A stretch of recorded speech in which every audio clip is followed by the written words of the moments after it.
Faatishana magamachuu qabamoo kamii gaddaa jira?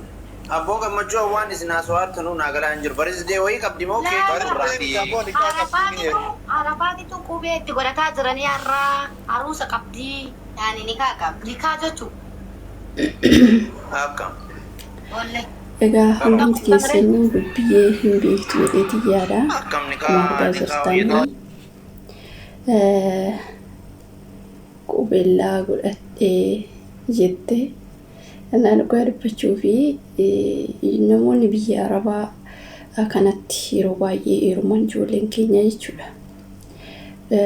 Waan baay'ee tokko dhugaa ani hin beeku namni beektanii gaaf tokko nyaatumaa yoo qonqoo ofiitti nyaatee hin quufin biyya Arabaa keessatti gaa'ilan godhadha yookiin immoo uummadha jedhee tasuma biyya Oromaa keessatti yaada jedhee ta'uu hin yaadu.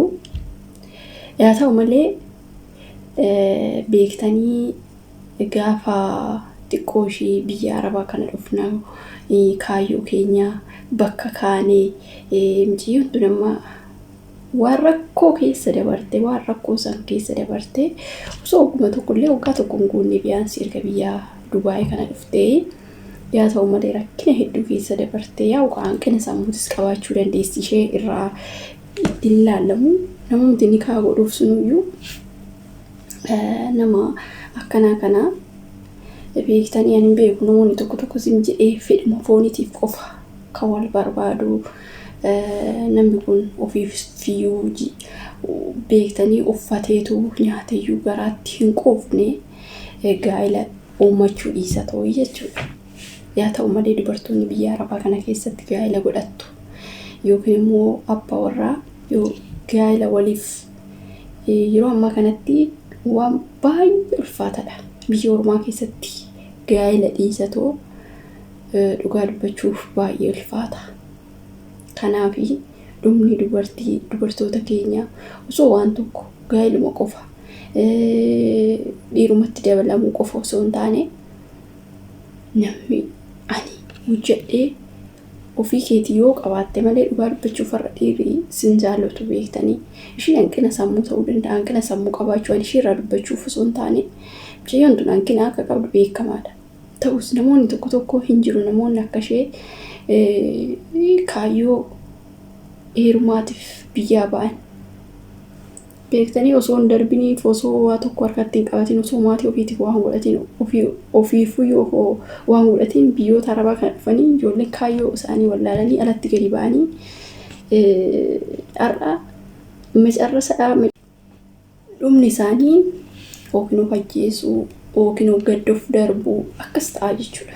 Isinii galee warroonni akkana godhan kuni warroota kaayyoo hin qabne isinii galee namni tokko erga biyya Arabaa dhufee of jijjiiree tarii waa godhatee yookiin immoo jireenya lagzeedhaaf jiraatan osoo hin taane gaafa biyyaa ba'an jireenya dheeraa jiraachuudhaaf jireenya beektanii hin jiraa miti.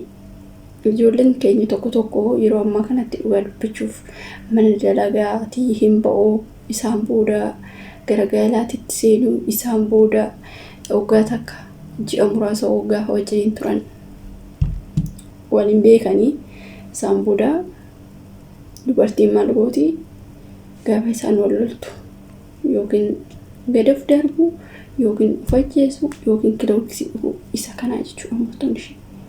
Kanaaf dubartiin takka osoo karoora hin qabne osoo kaayyoo hin qabne jalqabuma biyyaa ba'uun sirrii miti. Nama kaayyoo qabu biyyi Arabaa biyyi Oromaa nama kaayyoo dheeraa qabu nama kaayyoo tattaafatu qofaaf taati. Isinii galee malee lagzeedhaaf jiraannan warra jedhuuf lagzeedhaaf jiraachistee booda eenyutti jechuudha. Kanaaf obboloota koo ani waan isin gorsu keessaa ijoolleen keenya gaafa biyya Oromaa deemtan kaayyoo keessan isa biyyaa baataniif hin dagatina. Hanga kaayyoo keessan isa yaaddanii biyyaa baatanis galmaan ga'anii geessanitti waa'ee itti daarillee waa'ee biqaa eenyu kanallee osoo yaadu baattanii dhugaa dubbachuuf dubartiin kophaashii of taatee kan jiraattu namoota meeqatu jira. ofii isheetiif kan dhiira caattu namoota meeqatu jira. Kanaafiyyuu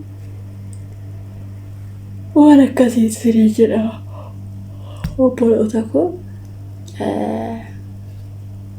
Tasuma osoo kaayyoo keessan galmaan hin gayaatiin mana arabaatillee baatanii hojii dhabdanii biyya ormaa keessatti hangalaatta'amu. Gama isheen tuni erga dhuftee yoo xiqqaate ji'a 2-3 hojjan baatee achi joortee ilaala. An akkanaatu kaa booda ishii yookiin kadhaa taatee yookiin asumattuyyuu lubbuu ishii darbeetu asii ganaa wabaayyitu jira sinii galee. Nama akkanaatuun dubartiin akkanaatuun biyya ormaa osoo hin taane biyyuma keessatti akkuma dura jiraatutti jiraachuu qabdi turte jedha. Malee hojii dhafa hin taane dhufteetis namni tokko gaafa biyyaa ba'u kaayyoo ofii san galmaan ga'uudhaaf malee simbiloo asiif achi joortee mana hojiitirraa bakka dura jirtu sanirraa mantallituun bakka dura seente akka dhufte mana kontiraata manaan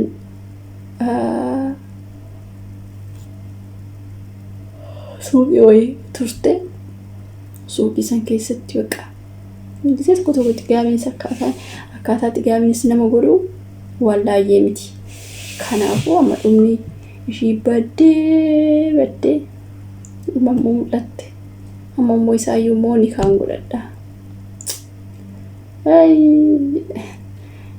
Kanaafiyyuu maal jechuu barbaadetanii isheen ni kaasaa godhattu maal isaa iddoo garuu immoo osoo beektanii kaleechuma dhufteerraa osoo ofiifuyyuu nyaatteen qoofiin ofiifuyyuu waa harkatti hin qabatiin gaafa namatti dabalamtu namillee ishiin jaalatu waa tokko harkaa qabaatte malee abbuma feeyyuu bareedis dhiisis namni harkaa waan qabne soba sinii galee amma namatti fakkaata malee.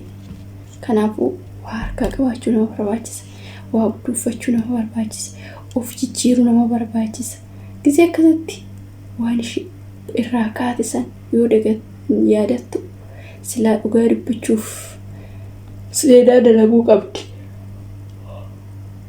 Sidii galee seedaa sinin jiru namni akka rakkatettis akkasitti sinafu garuu immoo akkasitti hafuun qabdu turte. Kaayyoodhaaf biyyaa baatee bakka of jijjiiruudhaaf isa kaa nama maal godhutu qabaa isa nama mataa qabutu isa godha jechuudha. Ishiin gadadoo bartee harreen maal jedhama silaa harreen daaraa keessa gangalachuu bartee yeroo hundumaayyuu daarumatti gadi kaatti jedhu mitiire akkas taate mamicittiin tun dubbiyyeen jedhamtuun akkasii jechuudha dhugaa dubbachuuf waan gadii barte waan ta'eef ammas gaduma deemti malee namni beektanii osoo kaleecha dhufee har'aa ishee waan ittiin baqa namni ittiin nagadatu waan ittiin eenyu jedhu waan akkasii ishee boo dhugaatti fakkaata. Dhugaatti fakkaata. Kanaafiyyuu nama akkana dubartoonni akkanaa kun waan akkanaatirraa of eeggadhaa siniin jira. Dhugaa dubbachuu biyya ormaa keessatti abadan tidaarii hin yaadina. Biyya ormaa keessatti abadan tidaarii hin yaadina. Tidaarii jechuun waan qal'aalii miti, waan salphaas miti. Sinii galee tidaarii gaafa jedhanii akkanumatti waan salphaa waanuma dhaqanii itti fakkaata namoota tidaarii hin beekneef jechuudha. Garuu immoo tidaarii waan salphaa miti. Kanaafuu dura tidaarii maal akka ta'e akkamitti akka jiraattu maal akka qabaattu si barbaachisa. Siilee dhugaa dubbachuuf kana si barbaachisa. Ulaagaalee kana guutuu si barbaachisa. Biyya ormaa keessatti waa baay'eetu jira. Waa baay'ee nama rakkisaa booda immoo dhuftee ilaaltuu miti hoggaa irraa immoo dhuftee miidiyaa kanarratti boolchi. Biyya nagalchaa rakkadhee jetteetu deebitee booda gaafa baasanii alatti gatan dhuftee asirratti boolchi jechuudha. Kanaaf namoota akkanaa kanatu nu rakkisa yeroo baay'ee. namoota sammuun isaanii xiqqoo ishee eenyu jenne kana. Na waan akkasiitu jira isiniin jedha obboloota kooyi. Biyya ormaa keessatti dalagatanii biyya ofii keessatti waan gaarii hojjechuudhaaf malee biyya ormaa keessatti teenyetti daarii godhannaa maal godhannaa hin danda'amu yeroo ammaa kanatti. Yeroo ammaa kanatti biyya ormaasitti hin danda'amu. Dhugaa dubbachuuf nama kamiif iyyuu ani kana na'uu biyya ormaa ofii keessatti bareedduu namtu hunduu. Na akkasiniin jedha turtii gaarii qabaadhaa. Viidiyoo biraatiin hanga walitti deebinutti turtii gaarii baay'ee.